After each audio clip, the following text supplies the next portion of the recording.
कि आवतानी फोन पर बतैले ए सखी काले तो सैया जब गाड़ी जाके धइले कहले कि आवतानी फोन पर बतैले लागे 24 घंटा ट्रेन में पटना उतरी है साजे ए सखी जातानी बर्तन हम हाजे हमर पिया जी अवतारे आजे ए सखी जातानी बर्तन हम हाजे दिल्ली से पिया जी अवतारे आजे पिया जी अवतारे पिया जी अवतारे साउंड रिकॉर्डिंग स्टूडियो लालबिया पिया जी अवतारे आजे पिया जी अवतारे आजे जब से शादी भइले सैया न कइले खाना बनावल हमर हाथ के जातानी हम ऐसन बतावे खोई है हथवा चाट के ए सैया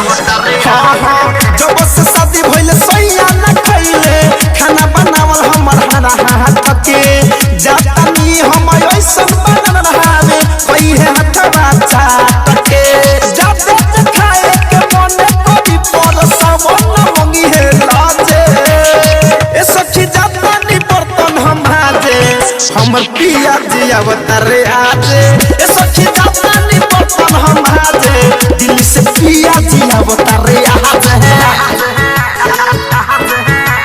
पिया जी अवतारे आजे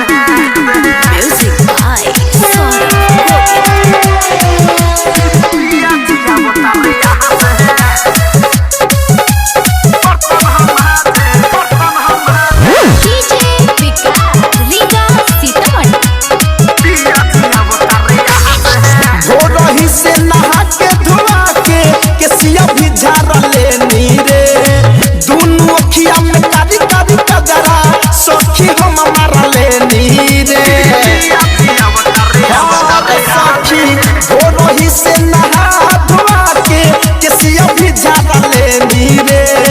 दुनु अखिया में कारी कारी कजरा सखी हम मार लेनी रे भोला धनंद धड़े कने अवते पलंग पे होई है बिराजे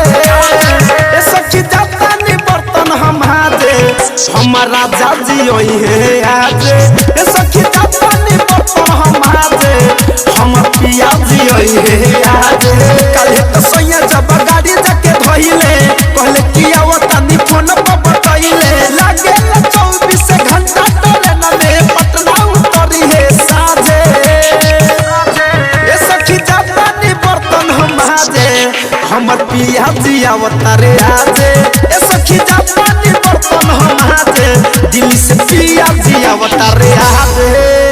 अरे हाँ सखी आरसीएम म्यूजिक न्यू ऐप अभी डाउनलोड कीजिए हमारे गूगल प्ले स्टोर से और पाए भोजपुरी लोकगीतों का एक से बढ़कर एक ऑडियो वीडियो सॉन्ग बिल्कुल मुफ्त।